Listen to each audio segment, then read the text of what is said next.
In this video, we figure out how to become rich in Arizona and the dark secrets behind becoming rich. How old were you when you became a millionaire? 26. That's incredible, man. Well, you know, I learned how to sell. That's the secret. That's my deal. So if you want to become a millionaire and become rich in 2024, two things you're going to need. Number one,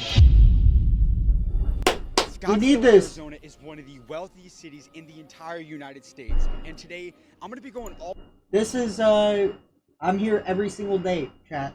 over Scottsdale to talk to some of the wealthiest people in the entire city to figure out how they created their wealth and how you can start your path to becoming financially free in 2024. This video is going to be insane, you guys, so stay tuned for the end. With that being said, let's get this video on the way. Dang, bro. These are South Mountain right here. Damn, that's downtown Scottsdale. I'm here every day. Have you ever been broke before?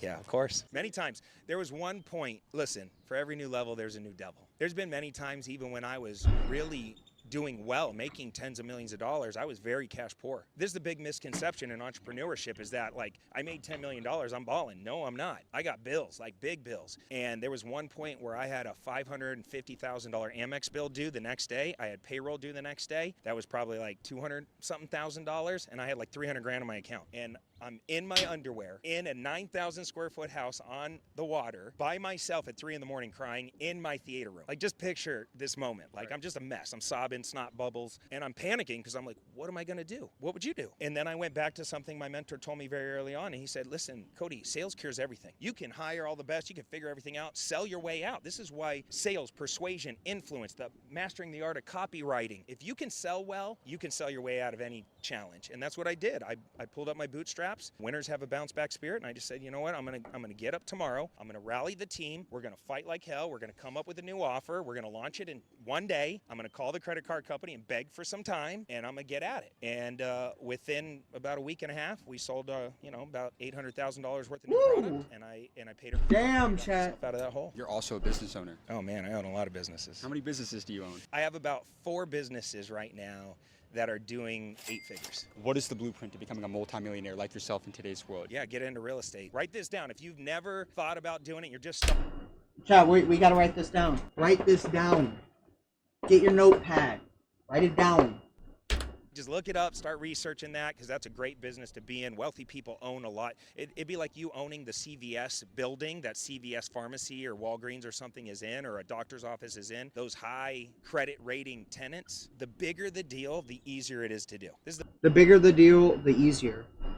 the big misconception. I used to think that, man, it's scary to do a big, huge $5-10 million commercial deal, $50 million commercial deal. The reality is it's easier to do a $50 million commercial deal than a $1 million house flip. The financing's easier. The people involved are smarter. It's just a checklist. As long as you qualify and pass the checklist, they give you the money. You scaled multiple 8-figure businesses. What was the number one thing that you implemented throughout your companies to take them from 7 to 8-figure businesses? Yeah, simple. I fired myself. I got the hell out of the way. I am not the guy. Like, dude, when I was young, I was smoking weed, selling drugs, partying. Like, I wasn't that guy that was class valedictorian. You know, I'm street smarts. I'm not really book smarts. Form this amazing team and get the hell out of the way. Money. What did I say? Form an amazing team. Everybody needs a team behind them. And I'm going to write these questions down because this is actually a really good question. When I'm out at these houses, I like to ask people questions all the time. Chat.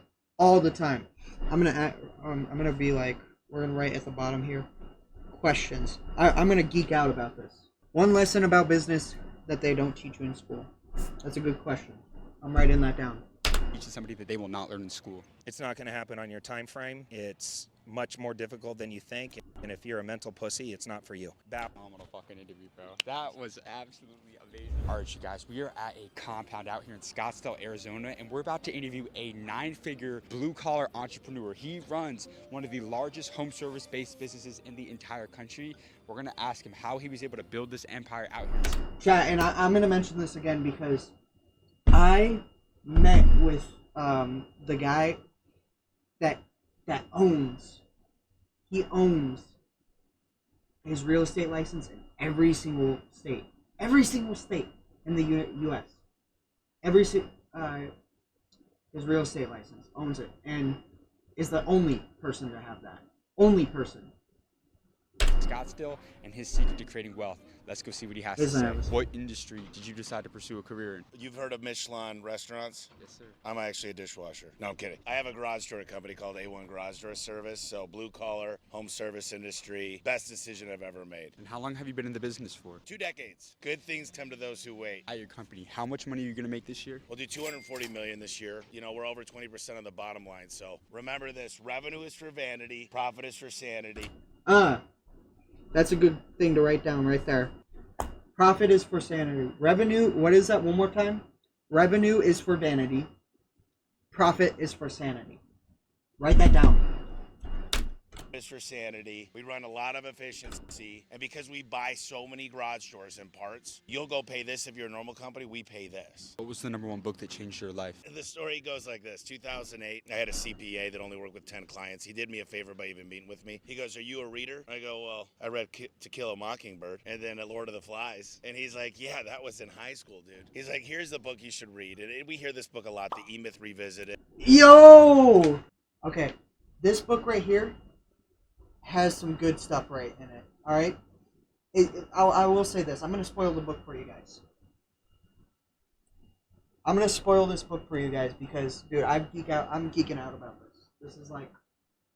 This is what I love to learn about. This is what I love. Like, the business is just awesome because there's so many different lanes of people that you can just learn from. Like the E-Myth Revisited. It was like a blessing in disguise for me. It was a blessing in disguise for me, and I'm going to state this now because everybody should go read this book. If you've started a business, read this book, The E-Myth Revisited. I just finished it. I'm going through it again. The best advice in there is at the beginning. Best advice in there. The rest of it will come later on. But best advice in there is at the beginning. You are a technician. I'll say it the book right now. You are a technician, and you see that other companies have flaws, so you go open your own business and you run the business as if you're a technician, and you're doing all the work, everything. You're managing it, you're being the entrepreneur, and you just don't have time. You don't have time. And so this book tells you that you need to hire more people, good people. Hold on to good people. This is like one of the key foundations to a business is hiring people to do other tasks for you. You know, but don't hire just anybody because then you hire mercenaries, right? You need to hire brothers, people that you trust, people that are vetted, and you need to have a good structure when it comes to hiring different people. Because this right here is very important. I'm going to write it down. Read, all caps. Read the E-Myth Revisited. So maybe he's gonna talk flack about it. Let's listen in. Think and Grow Rich by Napoleon. Okay, this was another book. Think and Grow Rich. It didn't connect with me as much as other the left book did, but Dale Carnegie. But the newest book, good buddy of mine, he's also a coach of mine, Dan Martell, Buy Back Your Time. Ooh. Buy Back Your Time. Write that down. I haven't read that. Buy Back Your Time. Book. Like, you could literally buy back your time. And some people could buy 30 hours a week and then compound their time. Elon Musk has the same amount of time as we both do. What is he doing to create efficiencies and economies of scale so much better? So studying where your time's going and how much waste we have. Like, there's people on their phone. I mean, right now, most people are on their phone probably, just scrolling for hours. I don't think anybody's ever said, man, I'm really glad I got to go on TikTok for 4 hours yesterday. It changed my life. So, like, if you could buy back your time and look at efficiency, I think you could really scale. Now, among yourself and the most highly successful people that you study and know, what is that one trait that they all have in common? What do you notice consistently among the most successful people? Well, millionaires have good habits. Millionaires get up early, they do cold plunges. They get up at 5 a.m. They're like, ooh, yeah. They go to church. They're good family people. Billionaires are much better at networking. They don't work as hard. They know who to call when. They don't get up at 5 a.m. They just say, we're having a problem. I'm calling the best. And they're not cheap. They're not trying to negotiate prices. They just go, I know you're the best. Best people charge more. I'm not going to try to negotiate with you. Here's the results I'm looking for. I need these results more than I need a deal. Billionaires call the best. Right there. Write that down. Number 8. We're on. I'm going to recap all of these so far. Billionaires call the best. Exclamation point. That, I've not heard that before. That is important. I like that. But these are what we got so far. You need a good team. Look up single tenant triple net lease gain. Look it up. The bigger the deal, the easier. 3. Money loves speed. Fast, quick, efficient.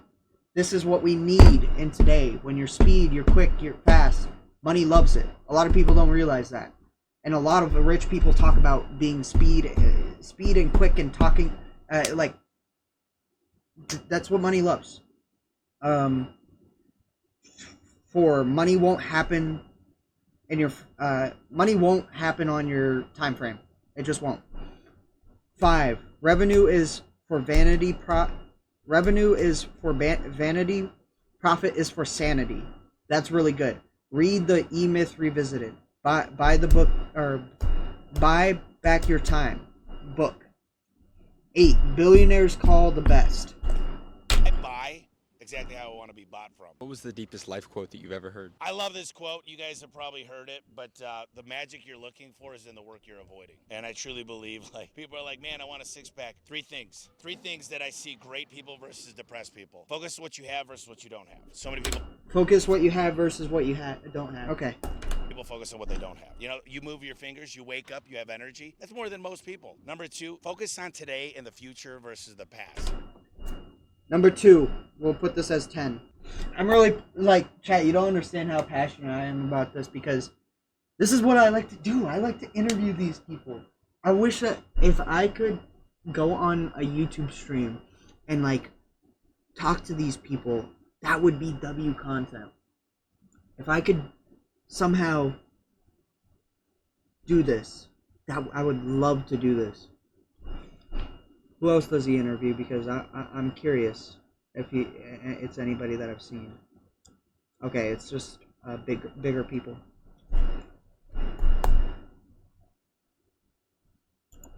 And number 3, focus on what you can't control. Number 3, 11. Focus on what you can control.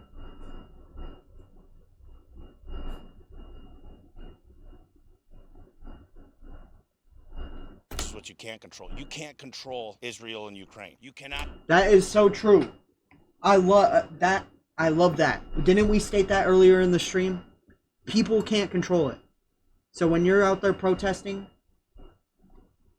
control the traffic jam. You can control getting up out of bed and working out. You can control that eating something healthy versus eating that brownie. And if you focus on those things, you're going to go further in life. You got amazing advice, man. Thank you so much for your time. Brother. I appreciate it, man. That was my favorite interviews I've ever done. So my guy's business is going to do over $200 million this year, and that was one of the wildest interviews that I've ever done. You heard the breakdown of the difference between millionaires and billionaires. Millionaires, they may have great habits. They may know the sauna and the cold plunge, but billionaires, they are masters at networking and getting exactly what they want out of the deal and putting the right people in the right places. Phenomenal interview. Let's go get this next one. So we're on our way to go get our next interview, but I want to take a second to talk to you guys about something that's told to us time and time again from the most successful people in the entire world. Just as it's important to invest in yourself and your business, it is equally as important to invest in your family's future. And that's why I want to take a second to talk about the sponsor of today's video, which is Fabric by BWARELIVE. Fabric.com/hardknocks. Once again, that's me. All right, you guys, my guy just pulled up in a G-Wagon out here in Scottsdale, Arizona. We're going to go up and see what he was able to do to be able to afford this thing, man. Let's go see what he has to say. Excuse me, sir. Quick question for you, man. Is this your G-Wagon? It is my G-Wagon, yes. And what do you do for a living out in Scottsdale to be able to afford a G-Wagon? I'm just in sales. Are you a business owner? I own a business now, yeah. Yeah. How long have you been an entrepreneur for? I started this company late 2018, so a little over 5 years ago. What's been the most amount of money that you've ever made in a single year? Company revenues last year, we did a bit under 34 million. How old are you now? I'm just turned 47, old guy. And how old were you when you became a millionaire? 26. That's incredible, man. Well, you know, I learned how to sell. What was the #1 book that changed your life? I think a really good book for salespeople, even entrepreneurs or business owners, a book by Daniel Pink. It's called The Sell is Human. I think. Ooh. What is it? Guy. And how old were you when you became a millionaire? 26. That's incredible, man. Well, you know, I learned how to sell. What was the #1 book that changed your life? I think a really good book for salespeople, even entrepreneurs or business owners, a book by Daniel Pink. It's called To Sell is Human.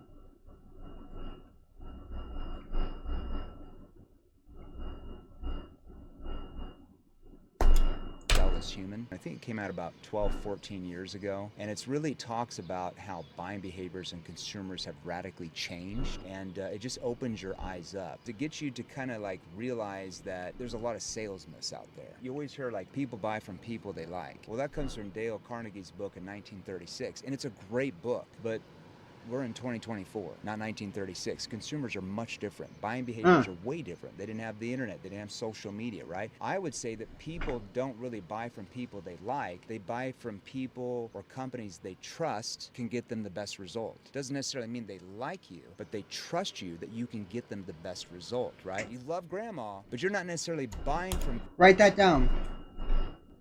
grandma if some complete stranger is selling the same thing and you trust that that stranger can get you a better result. You love grandma, but you're not buying from grandma, you're buying from the stranger, right? You might have a friend that sells hardware or like supplies down the street at a local store, but you're still buying that stuff from Amazon. Right. You don't love Amazon, or maybe you love Jeffrey Bezos, I don't know, but you trust Amazon can get you a better result. Now, I don't mean they should hate you, but if all things are equal, yeah, maybe they go with the person that they like the more, but very rare is all things equal. So people buy from people they trust can get them the best result. What's the deepest life quote that you ever heard? From Andy Andrews. I don't know if you've ever heard of Andy Andrews. I saw him at an event like back in 2006, and he said, God feeds the birds, but he doesn't drop worms in their nest. And I'm like, that's so true, man. Like, God gives us all this opportunity. We have to go out and do something. You write that down. I'm not writing that. We have agency to choose what we want to do in life, but most people are like, oh, they're all afraid, right? They never do anything. So just go out and do something, help people. I feel like you go out there and you really have something that you want to help people. You're in a G-Wagon right now. This is a lot of people's dream car. How can somebody get a G-Wagon in today's world? The #1 thing you have to have over anything else is you got to be freaking committed, man. Like, you got to be. Okay, I'll write that one down but I mean, that's common sense. Be 1,000% committed with what you want to do. Like, you can't be flaky. Like, none of my friends who are multi-millionaires and one's a billionaire, none of them are flaky. Like, they're freaking committed, man. They wake up at a certain time. They go through a certain, like, their day-to-day routine. Like, they are freaking committed. So, like, #1, you got to be committed. There's no flakiness. If you want to be wealthy, there's no flakiness. Like, unless you're like a trust fund kid, you can't be flaky. That's #1. #2, develop with the right skills. Like, I'm always going to come back to the skill level because Develop with the right skills. skill level can take you to levels that most people don't get because they don't put in the time to learn the skill level. And then the third thing I believe is just building a culture, like building a company where people Build a culture. want to be around and they have that same drive. Like, even our salespeople, our operations team, our marketing team, like, they are on the same mission to change the way sales is perceived in society, and we share that common goal. So those 3 things, most important. No, I appreciate you, man. That was great. This video has been crazy to make, you guys, but I want you to comment down below who's been your favorite interview and why. Appreciate that. Yes, sir. For those that don't know, what industry did you decide to pursue a career in? What do you do for a living out here in Scottsdale, Arizona? Well, we own one of the largest coaching companies in the world, but sales is what got me where I'm at. Sales and leadership will get you rich. If you want to get rich, you get great at sales, you become a great leader, you'll dominate everybody. How much money are you going to make this year? What's the most amount of money that you've ever made in a single year? Well, we made $160 million last year. Our goal is to make $250 this year. Our goal is to be at $1 billion in 4 years. And you say, well, how can that happen? It's simple. It's a penny a day, doubled every day for 30 days, okay? It doesn't always look that way in the beginning, but it's going in that direction. It's just like your social media channel we just showed each other, right? You know, it took me a year to get to 1 million followers. It took me 90 days to get to my next million. You see what I'm saying? Yeah. It's the compound effect, baby. Why was sales your vehicle? Out of all the industries out there, all the skills to learn, why did you master sales above everything else? Lowest barrier of entry. By the way, I got lucky. That's crazy. Chat, did you hear what he just said? It took him a year. A year to get to 1 million followers, and then 90 days to get 1 million more.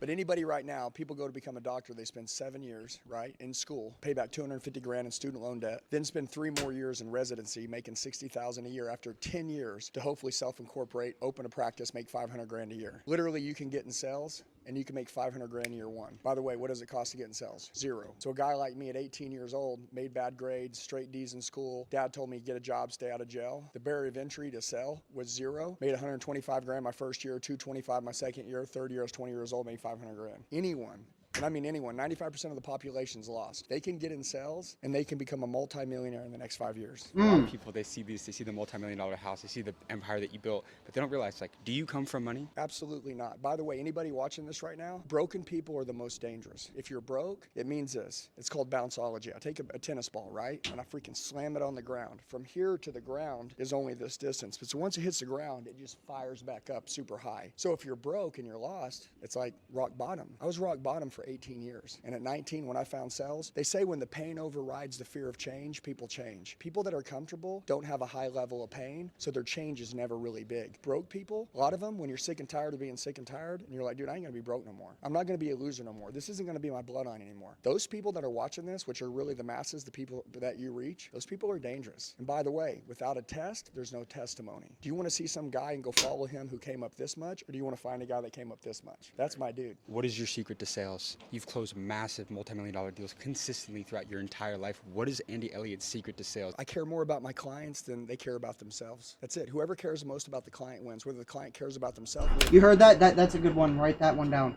Multi-million-dollar deals consistently throughout your entire life. What is Andy Elliott's secret to sales? I care more about my Care more about your clients than they care about themselves. That's it. Whoever cares most about the client wins. Whether the client cares about themselves more than you care about them, or whether I care about you more than you care about yourself. There's this thing called eyes. Eyes are the window to the soul. When I'm talking to you, you can tell if you're the most important thing to me or not. And honestly, a lot of people, they're not really where they're at.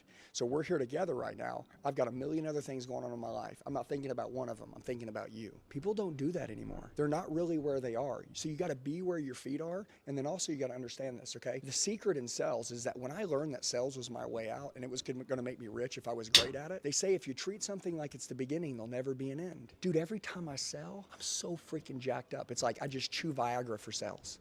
Seriously, I'm excited. I love it. I never get exhausted. It never gets burned out. It never gets old to me. I don't care how much money I make. I don't care how big the deal is. The next deal, I'm hungrier than that deal. Whoever's the hungriest wins. That's the game. So the reason why I've never burned out is because I am where my feet are. I love my clients. And by the way, what's a good rule to business if you want to dominate everybody? Take care of your clients better than they've ever been taken care of. Do when I'm with people, I make them feel better than anybody's ever made them feel. Remember, people won't always remember what you said, but they'll always remember the way you made them feel. Was all this worth it? Hell yes. And I'm going to tell you a lie. I hear all these big influencers and entrepreneurs, they say that not everybody's built for this shit. Bullshit. Everybody's built for it. If you can just believe in you and no one else believes in you, that's enough. Of course it's worth it.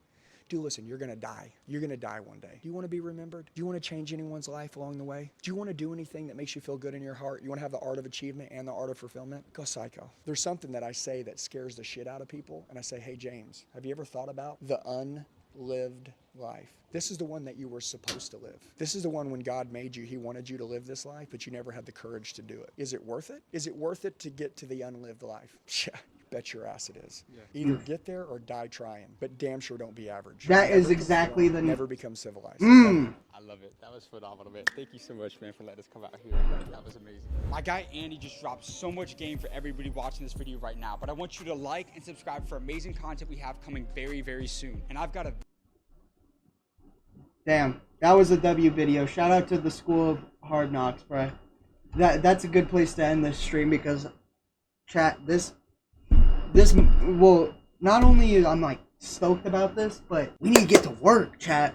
We need to get to work. I want you guys to go get to work. Now that we got a list down that we wrote, it's time to get to work, baby. We want to make something big. That's what I want to do. I want to make something big. That's what I've been telling everybody. You got to make something big. So go out there, make something big, and beware of all the challenges. Have a good one.